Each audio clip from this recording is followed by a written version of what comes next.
The massive alien ship emerged from the darkness of space without warning. Its sleek metallic hull reflected the sun's light as it approached Earth's lunar colony, New Armstrong. Inside the colony's main observation deck, Dr. Kim looked up from his research tablet, his eyes widening at the sight. "What is that?"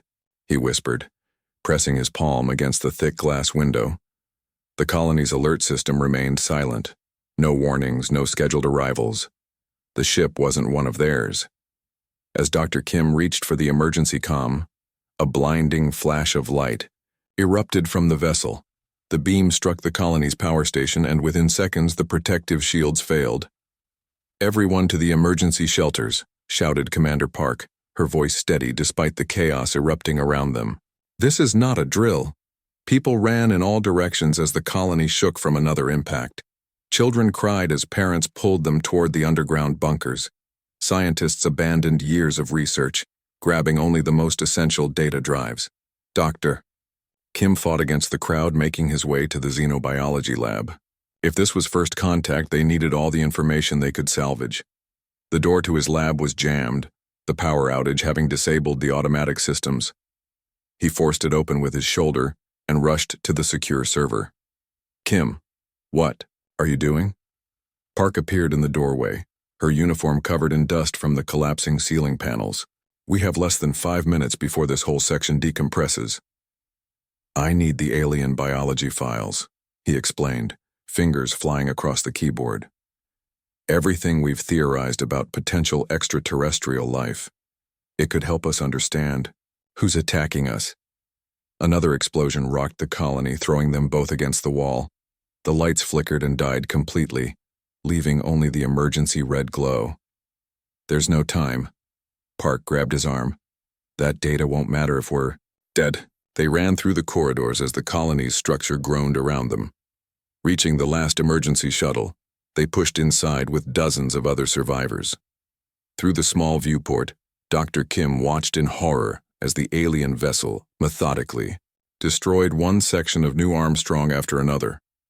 The colony, humanity's proudest achievement in space, was being systematically erased. The shuttle broke away from the doomed colony, one of only 7 that managed to escape. As they accelerated toward Earth, the passengers watched in stunned silence as New Armstrong erupted in a final massive explosion. 12,000 people had called it home. Now it was gone. "Why would they do this?" asked Lee, a young engineer, whose hands wouldn't stop shaking. "We've never even encountered aliens before. We didn't provoke them." "That's what we need to find out," Dr. Kim said quietly. 3 days later, in the underground headquarters of the United Earth Defense Force, Dr. Kim stood before the Emergency Council. Representatives from every nation sat around the table, their faces drawn with shock and fear. "The aliens call themselves the Mori," Dr. Kim explained, projecting the images captured by Earth's deep space telescopes. "We've intercepted some of their communications and managed to partially decode them." "And?"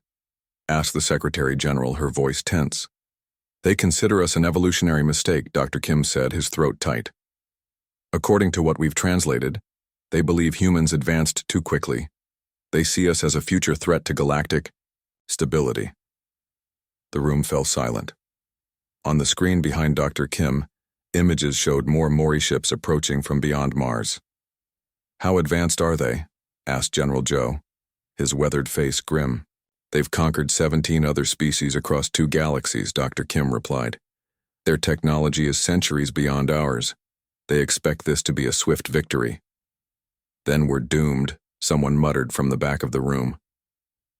Commander Park, who had been standing silently by the door, stepped forward. "No, we're not. The Mori made one critical mistake." All eyes turned to her. "They struck first," she said, her voice carrying throughout the room. "But they should have finished the job. Because now humanity knows what we're facing, and we will not go quietly." "What chance do we have against an enemy so advanced?" asked the Chinese representative. Dr. Kim pulled up new data on the screen. "During the attack, our sensors collected information about their ships. They use a form of energy we've never seen before, but there are patterns, weaknesses we might exploit." "We also have this," Park added, nodding to a young technician who brought forward a small metallic object, a fragment of their technology, recovered from lunar debris. Engineer Lee has already begun analyzing it. Lee stepped forward, still showing signs of trauma from his narrow escape, but with determination in his eyes. Their systems use principles similar to our quantum theory, but with applications we never imagined. If we can understand it, we might be able to defend ourselves. Outside the building, people gathered in the streets, looking up at the sky with new fear. News of the lunar colony's destruction had spread worldwide. Panic was setting in. "We need time," Dr. Kim said urgently. "And we need unity. The Mori expect us to fight among ourselves, to waste time with politics while they pick us apart." The Secretary General stood, her decision made. Then they'll be disappointed. As of this moment, all Earth's resources are directed toward defense. All military forces will operate under unified command. General Joe nodded grimly. "We'll buy the scientists the time they need." As the meeting adjourned, Dr. Kim and Commander Park stood by the window, looking up at the night sky. Somewhere up there, the Mori fleet was approaching, confident in their superior strength, certain of humanity's weakness. "They think we'll surrender," Park said softly. "They think we're primitive. Then they know nothing about humans," Dr. Kim replied, watching as military vehicles began moving through the streets below. "When pushed to the edge, we don't give up. We push back." The first Mori ships entered Earth's atmosphere the next day. Humanity's fight for survival had begun. The skies above Seoul turned blood red as another Mori attack ship tore through the atmosphere. People scattered across the streets, running for the underground shelters that had been hastily constructed. Over the past 3 weeks, the alien invasion had come swiftly and without mercy. "They're targeting power stations again," said General Joe, studying the holographic map in the emergency command center. Red dots blinked across every continent, marking Mori strike points. "Same as Beijing yesterday and New York the day before." Commander Park nodded grimly. "They're trying to send us back to the Dark Ages. Without electricity, our weapon systems fail, communications go down, and mass panic follows."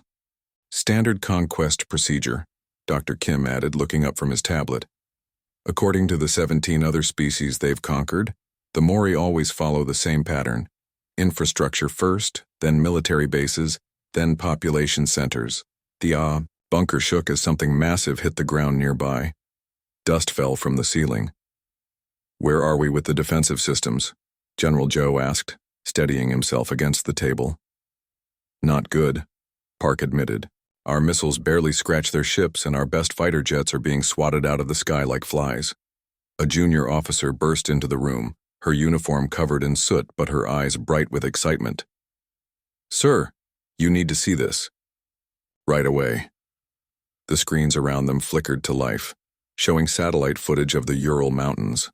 A massive Mori battlecruiser was spiraling downward, trailing smoke and debris. "Is that?" Park began. "Yes, Commander, it's coming down," the officer confirmed. "The Russians hit it with their experimental electromagnetic pulse weapon. It didn't destroy the ship, but it disrupted something critical in their systems." For the first time in weeks, a flicker of hope passed through the room. "We need that ship," Dr. Kim said firmly. "Whatever's left of it." General Joe was already issuing orders. "Commander Park, assemble a team. Get to that crash site before they send recovery forces."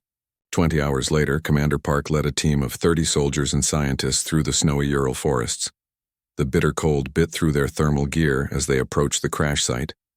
The alien ship had carved a 2-mile-long scar through the landscape, toppling ancient trees and melting snow into steaming pools. The vessel itself was largely intact, a testament to the advanced materials used in its construction. "Stay alert," Park warned as they approached. "Just because it's down doesn't mean it's defenseless." Engineer Lee moved up beside her, carrying specialized equipment. "If the ship's systems are still partially online, I might be able to access their database." "Priority is surviving crew," Park reminded him. "We need prisoners for interrogation." They moved carefully through a tear in the hull, stepping into an alien world of curved corridors and pulsing, organic-looking technology. The air inside was warmer, with a strange metallic smell. Life signs 20 meters ahead, whispered the team's sensor operator. They found 3 Mori crew members in what appeared to be the ship's control center. The aliens were humanoid but with gray, almost translucent skin and oversized eyes that reflected light like a cat's. 2 were already dead, their bodies showing strange radiation burns. The 3rd was alive, but badly injured. "Secure it," Park ordered, while the scientists moved toward the ship's control panels. Lee connected his devices to what looked like an information terminal. "I'm in," he said after several tense minutes. "Their security is incredible, but the crash damaged their firewall protocols." His eyes widened as information flooded his screen. "Commander, you need to see this." The data revealed 2 critical pieces of information. First, the Mori biology was highly sensitive to a specific radiation frequency in the upper gamma spectrum, something their protective suits and ships normally shielded them from completely. The Russian EMP had inadvertently disabled those shields, exposing the crew to Earth's natural background radiation, which contained traces of this frequency. Second, the Mori relied entirely on quantum entanglement for their communications, AI, system that allowed instantaneous transmission across any distance, but was vulnerable to specific disruption patterns. "This is it," Park breathed. "This is how we fight back." As they packed up everything they could carry from the ship, including the surviving Mori prisoner, a fleet of smaller alien craft appeared on the horizon. "Recovery team," Park said. "We've got 10 minutes max." They barely escaped, making it to their hidden transport ships just as Mori energy weapons began scorching the forest around them. Meanwhile, half a world away, another breakthrough was emerging. Darius Lee, an aging engineer who had retreated to his isolated mountain laboratory years before, had been monitoring the invasion through his own satellite network. When the first alien ships appeared, he had immediately begun collecting debris from attack sites, studying the alien technology. After weeks of sleepless work, he stood back from his workbench looking at the device he'd created. It wasn't much to look at, a tangle of wires and components surrounding a core of salvaged Mori technology, but its potential was enormous. "It works," he told his small team of loyal assistants. "The prototype disrupts their neural network. It won't kill them, but it will disorient them completely, like sudden extreme vertigo for humans." "How far can it reach?" asked his assistant. "Not far enough yet," Lee admitted. "Maybe half a kilometer, but the principle is sound. If we can scale it up." Back at the Emergency Command Center, Commander Park presented their findings to General Joe and the United Earth Defense Coalition, a hastily formed alliance of all remaining military forces on the planet. "The crashed ship has given us 2 potential weapons," she explained. "The Mori have a biological vulnerability to this specific radiation frequency, and their communications can be disrupted." "Can we weaponize these weaknesses?" asked the British. Admiral Dr. Kim stepped forward. "We're already working on it. A targeted radiation burst wouldn't harm humans but would severely weaken Mori biological systems." "And we just received this," General Joe added, displaying a message from Engineer Lee's mountain laboratory. "A prototype device that disrupts their neural network. It needs scaling up, but it's another avenue of attack." For the first time since the invasion began, the room filled with cautious optimism, but reality quickly tempered their hope. "The Mori main fleet is still approaching," said the Australian representative. "Our intelligence suggests they've been holding back their primary force, letting these initial attacks soften us up." Satellite images confirmed it. Hundreds of massive ships were approaching Earth, each one dwarfing the vessels that had already caused such devastation. "Then we work faster," Commander Park said firmly. "We have what we need now, their weaknesses. We just need to exploit them before that fleet arrives." General Joe stood addressing the coalition. "For the first time in human history, we stand truly united. Not by choice, but by necessity. Every resource, every scientist, every factory must be dedicated to developing these countermeasures." Outside, the red skies continued to burn as more Mori ships entered the atmosphere. But in underground laboratories and hidden facilities across the globe, humanity was preparing its response. The Mori had struck first, expecting an easy victory, They were about to discover their mistake. Dr. Kim hadn't slept in 3 days. The underground laboratory hummed with activity as scientists from every corner of the globe worked side by side, united by a single purpose: survival. He rubbed his tired eyes and focused again on the radiation calibration data streaming across his screen. "We're close," he muttered, reaching for his 7th cup of coffee. So close. Commander Park entered the lab, her uniform worn and dirty. Fresh cuts marked her face, souvenirs from her latest mission to recover Mori technology from a downed scout ship. "The main fleet has passed Mars," she said without preamble. 5 days until they reach Earth, maybe less." Dr. Kim nodded grimly. "Nemesis will be ready by then." Nemesis, the neutron-enhanced modular emission system for interspecies suppression, represented humanity's best hope. Based on their discovery of the Mori's biological weakness, the device could generate targeted radiation bursts across large areas. "What about Lee's quantum disruptors?" Park asked, studying the holographic map showing the approaching fleet. Hundreds of red dots moving inexorably toward the small blue sphere they called home. "He's flying in today with the finished prototypes. If they work as well as the simulations, suggest?" Park nodded, understanding the unspoken hope. Together, the two systems might give humanity a fighting chance. Across the lab, scientists from countries that had been bitter enemies just months ago now worked shoulder to shoulder, sharing discoveries, solving problems together. A Russian physicist handed tools to a Japanese engineer.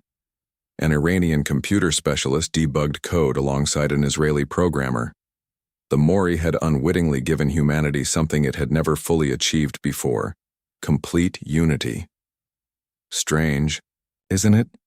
Dr. Kim said softly. "It took the threat of extinction to make us forget our differences. Let's just hope we survive to remember that lesson," Park replied. The door slid open again and Engineer Lee walked in, looking even more exhausted than Dr. Kim. Behind him, assistants wheeled in several large crates. "They work," Lee said simply, his voice hoarse from fatigue. "We tested the disruptors on the Mori prisoner. Complete neural disruption without permanent damage." The room fell silent as everyone turned to look at the crates that contained humanity's other great hope. Devices that could sever the Mori's instantaneous communication network, throwing their highly coordinated forces into disarray. Dr. Kim, Commander Park, and Engineer Lee gathered with General Joe and the Defense Coalition leadership. The plan they formulated was desperate but comprehensive. Nemesis arrays would be positioned at strategic points around the globe, while the quantum disruptors would be fitted to what remained of Earth's aerial defense fleet. "We won't get a second chance," General Joe reminded them as the meeting concluded. "If these countermeasures fail, there's nothing left." The night before the Mori main fleet was due to arrive, people around the world gathered in whatever sacred places remained standing. Churches, mosques, temples, and open fields became sites of prayer and contemplation. Families held each other close, sharing quiet moments that might be their last. At dawn, the sky darkened as the massive Mori fleet moved into position. Their ships blotted out the sun, casting Earth into a premature twilight. The silence was eerie. No immediate attack, just the overwhelming presence of hundreds of vessels hovering in perfect formation. "They're preparing for a coordinated strike," Park said, watching from the command center. "They want to end it all at once." "Then we move first," General Joe ordered. "Activate Nemesis." Around the world, the radiation arrays powered up, their energy signatures carefully masked to avoid early detection by the Mori. Dr. Kim monitored the systems, his fingers trembling slightly as he entered the final activation codes. "Nemesis online," he reported. "Radiation burst in 3 and 2, 1. There was no visible effect at first. The targeted radiation was invisible to the human eye. But within moments, sensors detected energy fluctuations across the Mori fleet. "They're feeling it," Dr. Kim confirmed, studying the data. "Their biological systems are responding exactly as predicted." In space, confusion spread through the Mori ranks as crew members suddenly found themselves weakened, disoriented, their normally superior reflexes dulled by the carefully calibrated radiation. "Launch the disruptors," General Joe commanded. Earth's remaining fighter planes and missiles streaked upward, each carrying Lee's quantum disruptors.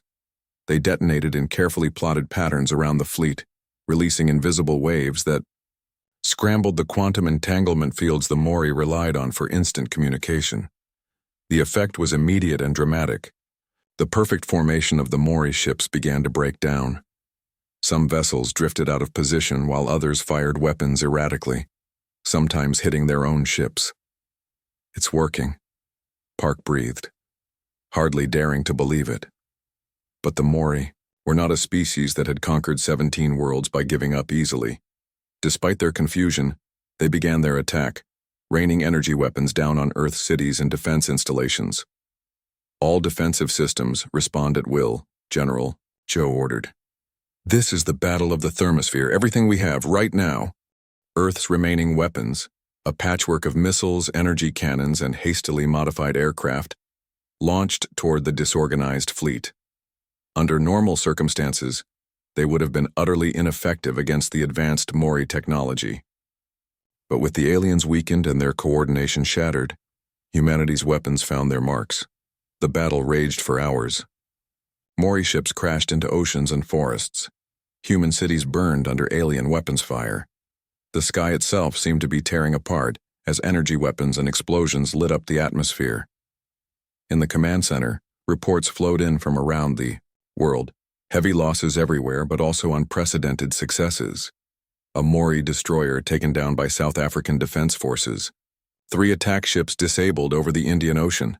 A command vessel critically damaged by Brazilian air forces. "We're hurting them," Park said in amazement.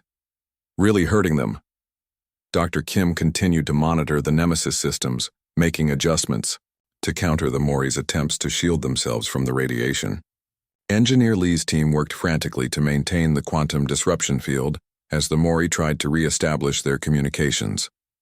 After 18 hours of continuous battle, the unthinkable happened. The remaining Mori ships began to pull back, retreating to a higher orbit beyond the reach of Earth's weapons. "Are they leaving?" someone asked in the sudden quiet of the command center. "Regrouping," Park corrected, studying the movement patterns. "They're retreating to regroup and reassess." Intercepted communications, only partially translated, confirmed her assessment. The Mori were in disarray, their commanders struggling to understand how their supposedly inferior enemy had mounted such effective resistance. "They're speaking of us with actual concern," Dr. Kim said, reviewing the translations. "They've never encountered a species that adapted so quickly to their tactics." For the first time since the invasion began, cheers erupted in command centers and bunkers across the planet. It wasn't victory, not yet, but it was something humanity had desperately needed. Proof that the seemingly invincible Mori could be fought, could be hurt, could be forced to retreat. "We've bloodied their nose," General Joe said, allowing himself a small smile. "Now we prepare for round 2. As the sun rose the next day, the Mori fleet remained at a distance, visible as small points of light in the daytime sky, a reminder that the war was far from over. But Earth had earned a critical resource: time. Time to strengthen their defenses, time to produce more Nemesis arrays and quantum disruptors, time to study the captured Mori technology. The turning point had arrived. Humanity had been pushed to the edge of extinction and had pushed back. The Mori had struck first, but humanity's retaliation had proven far stronger than the aliens could have imagined. 6 months had passed since the Battle of the Thermosphere, where humanity had shocked the Mori invaders by successfully repelling their main attack. The landscape outside what remained of Tokyo was unrecognizable, craters and scorched earth where parks and neighborhoods had once stood. But amid the destruction, something remarkable was happening. A massive construction facility had been built in record time, its walls humming day and night as thousands of workers crafted humanity's response to the alien threat. Inside the main assembly hangar, Commander Park, now Admiral Park, surveyed the gleaming hull of the UES Defiance, Earth's first true interstellar warship. "How does she look?" Engineer Lee asked, approaching with a tablet full of final diagnostics. "Like nothing humans were supposed to be capable of building," Park replied, her eyes tracing the smooth curves of the vessel. At least according to the Mori, the ship incorporated technology reverse-engineered from downed Mori vessels, propulsion, systems, weapons arrays, and shield generators far beyond what humanity had developed on its own. But the true innovations came from human ingenuity, systems the Mori had never conceived of. Nemesis 2.0 is fully integrated, Lee confirmed, and the quantum disruptors are at triple the power of the ones we used 6 months ago. Park nodded, satisfaction evident in her tired eyes. Similar shipyards around the world were completing the other 11 vessels of Earth's first offensive fleet. No longer would humanity merely defend, they were taking the fight to the enemy. The Mori still think we're licking our wounds, she said. Their scouts keep a safe distance, watching us rebuild. They have no idea what we're actually building. In the months since the Battle of the Thermosphere, the remaining Mori forces had retreated to Europa, Jupiter's icy moon, establishing a forward base from which they occasionally sent reconnaissance missions to Earth. They were clearly preparing for another assault, gathering reinforcements and studying what had gone wrong in their first major attack. But the Mori had underestimated human determination once again. In the United Earth Defense Force headquarters beneath the Swiss Alps, Dr. Kim led the debriefing session for Operation Swift Justice.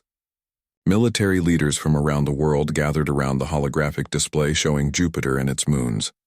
The Mori believe we're still centuries away from reaching them on Europa, Dr. Kim explained. Their base is relatively undefended because they consider themselves completely safe from counterattack. General Joe, his face more lined than ever but his eyes sharp, studied the projected flight path. And you're certain these ships can make the journey in just 3 days? Positive, Dr. Kim confirmed. The Mori propulsion system we've adapted uses principles we never considered. Distance means something very different to them. And to us now, someone murmured from the back of the room. The plan was audacious, but meticulously crafted. Earth's fleet would launch simultaneously from 12 different locations to avoid detection, rendezvous in the shadow of Mars, and then make the rapid journey to Jupiter's orbit. The attack would come from multiple vectors, employing enhanced versions of the same technologies that had proven so effective during Earth's defense. 2 days later, Admiral Park stood on the bridge of the Defiance as final launch preparations were completed. Her crew, the best pilots, engineers, and tacticians Earth had to offer, moved with purpose through the advanced systems that 6 months ago would have seemed like science fiction. Admiral, her communications officer called out, "All ships, report ready for launch." Park took a deep breath, feeling the weight of history on her shoulders. "Send the go signal. Launch sequence initiates in 5 minutes." Across the globe, in hidden hangars and underwater bays, 11 other captains received the same order. Humanity's counteroffensive was beginning. The Defiance rose silently from its construction facility, its revolutionary propulsion system leaving no fiery trail like the chemical rockets of old. Instead, it slipped through the atmosphere like a ghost, invisible to conventional detection systems. As they cleared Earth's gravity well, Park addressed her crew through the ship-wide communication system. 6 months ago, many of us believed this day would never come. The Mori attacked our home, destroyed our cities, and killed millions of our people. They expected us to cower, to surrender, maybe to fight a hopeless defensive action before they wiped us out completely. She paused, looking around at the determined faces of her bridge crew. They were wrong about us. Wrong about human resilience. Wrong about our capacity to learn, to adapt, to take their own technology and improve upon it. Today, we show them just how wrong they were. The journey to the rendezvous point passed without incident. When the Defiance arrived in Mars's shadow, the other 11 ships were already waiting. Together, they formed an arrowhead formation and activated their advanced engines for the push to Jupiter. The vast distance that had once seemed impossible to cross melted away as the ships moved through space at speeds humanity had only dreamed of before. Stars blurred past the viewports as the fleet pressed on toward their target. In his laboratory section of the Defiance, Dr. Kim worked with his team to make final calibrations to the Nemesis system. The enhanced version would not only weaken the Mori physically, but would specifically target the areas of their brain responsible for combat coordination and rapid decision-making. Think of it as a system-wide migraine, he explained to the weapons officers. They'll be conscious but unable to react quickly or think clearly. Meanwhile, Engineer Lee's quantum disruptors had been refined to not only block the Mori's instantaneous communications but to feed false information into their networks. The Mori wouldn't just be unable to coordinate, they would receive contradictory orders and incorrect battle data. As Jupiter grew larger in their view screens, Admiral Park called the fleet to battle readiness. Weapon systems charged, shields raised to maximum, and the specialized systems developed specifically to counter Mori technology came online. Europa in visual range, announced the sensor officer. Mori base detected on the southern hemisphere. The images showed a sprawling facility built into the icy moon's surface. Dozens of Mori ships were docked in formation, while others patrolled the area. It was clearly a staging ground for their planned second invasion of Earth. Any indication they've detected us? Park asked. Negative, Admiral. Their sensors are all focused toward Earth's direction. Park allowed herself a small smile. Then let's announce ourselves properly. All ships, execute attack pattern Alpha, Nemesis and Quantum, disruptors at full power. The human fleet split into 4 groups, approaching Europa from different angles to surround the Mori base.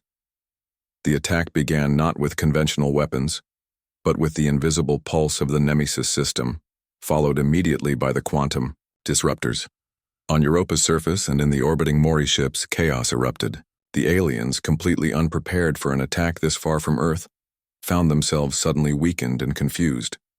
Their communications filled with contradictory information as the quantum disruptors did their work.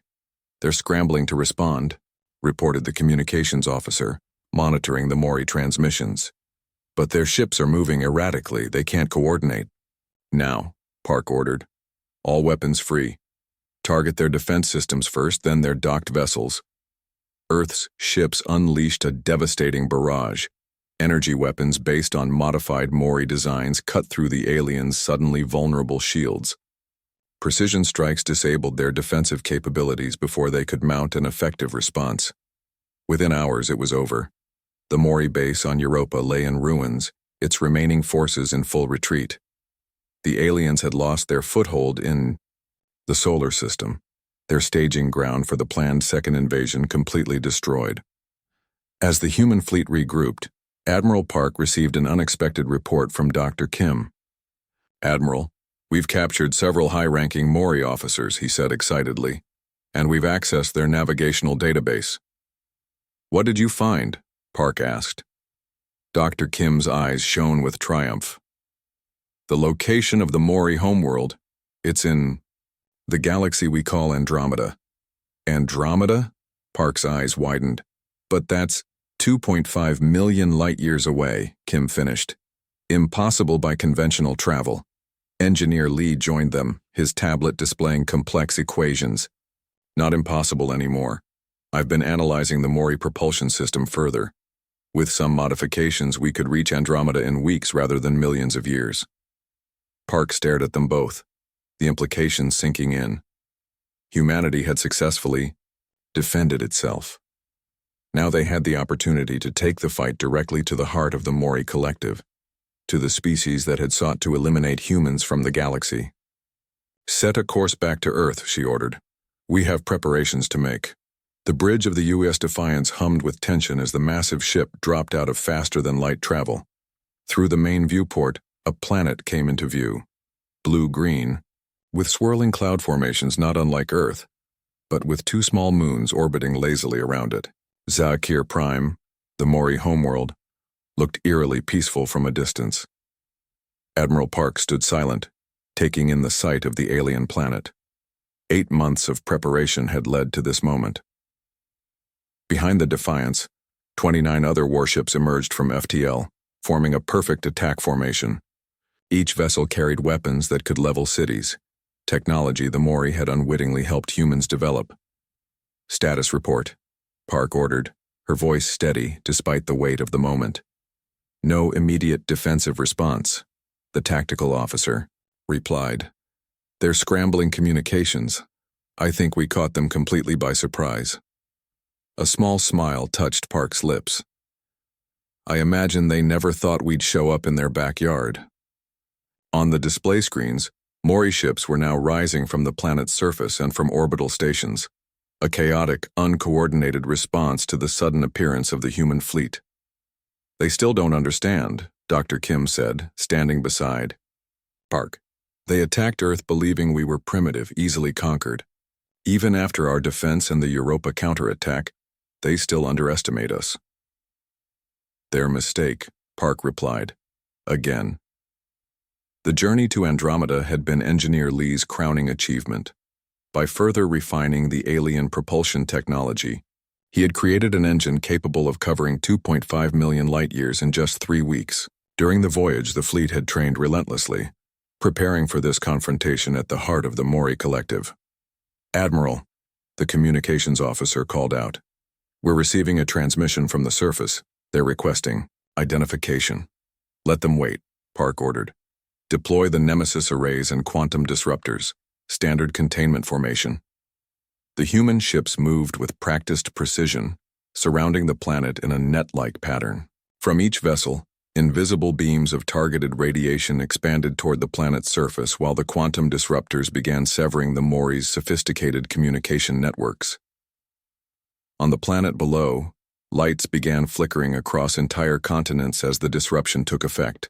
The rising Mori defense fleet faltered, ships drifting out of formation as their crews suddenly struggled with the effects of the Nemesis radiation. Now, Park said calmly, open a planet-wide broadcast channel. The communications officer worked, quickly. Channel open, Admiral. You're broadcasting to their entire world. Park straightened her uniform and looked directly at the camera. This is Admiral Park of the United Earth Defense Force. Your unprovoked attack on our world has led us here to yours. For the first time in your 1,000-year history of conquest, you face a species capable of bringing war to your doorstep. She paused, letting the reality of the situation sink in for the aliens who had never known defeat. Your ships hang disabled, in orbit. Your communications are severed. Your warriors are weakened by our technology. We stand ready to unleash weapons that would render your world uninhabitable, just as you planned to do to Earth. In the science section of the bridge, Dr. Kim monitored the Mori responses. They're in complete disarray, he reported. Their leadership is trying to organize a response, but they can't coordinate between cities, let alone mount an effective defense. Park nodded and continued her broadcast. But unlike you, we did not come only to destroy. We offer you a choice that you never gave us. Surrender and face justice for your unprovoked aggression against Earth and 17 other worlds, or witness Earth's truly unstoppable retaliation. The bridge fell silent as Park finished speaking. For several long minutes there was no response from the planet below. They're conferring, Dr. Kim said, reading the fractured communications they were able to intercept. Their supreme command is divided. Some want to fight to the end. Others are afraid. Fear, Engineer Lee said quietly from his station. Something the Mori have only ever inflicted, never experienced. Suddenly the main screen activated, showing the image of a Mori leader. The alien's large, reflective eyes blinked rapidly, a sign of stress, according to their research. Its translucent skin had a grayish pallor that Dr. Kim had identified as an indicator of the Nemesis radiation's effects. I am Supreme Commander Thal of the Mori Collective, the alien spoke, its words translated by the ship's advanced systems. For 9 centuries, we have expanded across the stars, encountering no species capable of resisting our advancement. Your presence here defies all our predictions about your kind. The alien paused, its breathing labored. How did you reach us so quickly? Our analysts calculated centuries before humans would develop such technology. We learned from you, Park replied simply. You gave us the tools of your own defeat when you attacked us. The Mori commander's eyes narrowed. And now you will destroy us as we would have destroyed you. Park shook her head. That is where we differ. We have the capability to render your world uninhabitable, but we choose another path. Justice, not extinction. accountability, not genocide. Alien seemed genuinely confused by this concept. You show restraint when possessing total tactical advantage? It is the human way, Park said, or at least the way we aspire to be. We fight ferociously when threatened, but we prefer peace when possible. The transmission cut off abruptly, leaving the bridge in silence once again. Tense minutes passed as they waited for a response. They're arguing among themselves, Dr. Kim reported, monitoring the fragmented communications. Some factions want to fight to the end. Others are intrigued by our offer. An hour later, the transmission resumed. Supreme Commander Thal appeared, again flanked by other Mori leaders. The Mori collective has never surrendered, Thal said, each word clearly difficult to speak. But we have never faced a species like yours. We accept your terms. Throughout the human fleet, cheers erupted. 8 months of preparation, years of fighting for survival, and now, victory. The peace negotiations began the following day. As a show of good faith, the human fleet deactivated the Nemesis arrays, though they maintained the quantum disruption to prevent any surprise attacks. A delegation including Admiral Park, Dr. Kim, and Engineer Lee shuttled down to the Mori capital city to begin discussions. What they found on the surface surprised even them. The 17 species previously conquered by the Mori had been reduced to virtual slavery, performing manual labor and serving as test subjects for Mori experiments. With the central power of the collective broken, these subjugated peoples began to rise up demanding their freedom. We will include their liberation in our terms, Park insisted when the Mori negotiators protested. Your empire of conquest ends today. In the weeks that followed, representatives from Earth met with delegates from all 17 subjugated species. Alliances formed, treaties were signed, and for the first time a galactic community began to take shape, one based on cooperation rather than conquest. When Admiral Park finally returned to Earth, she brought with her not only peace terms but also ambassadors from a dozen different worlds, each eager to establish relations with the species that had done what none of them could: defeat the Mori. On a hill overlooking the rebuilt city of New Armstrong, named for the lunar colony destroyed in the first attack, a memorial was dedicated to those lost in the war. Dr. Kim stood before the assembled crowd, his eyes moving from the monument to the night sky, where distant stars now represented not just mystery but new friends and allies. The Mori struck first, he said, his voice carrying across the silent gathering. They believed we would fall easily, like so many before us. Instead, they awakened something they could not understand: humanity's unwavering spirit. He gestured to the representatives of the formerly subjugated species who had joined the ceremony.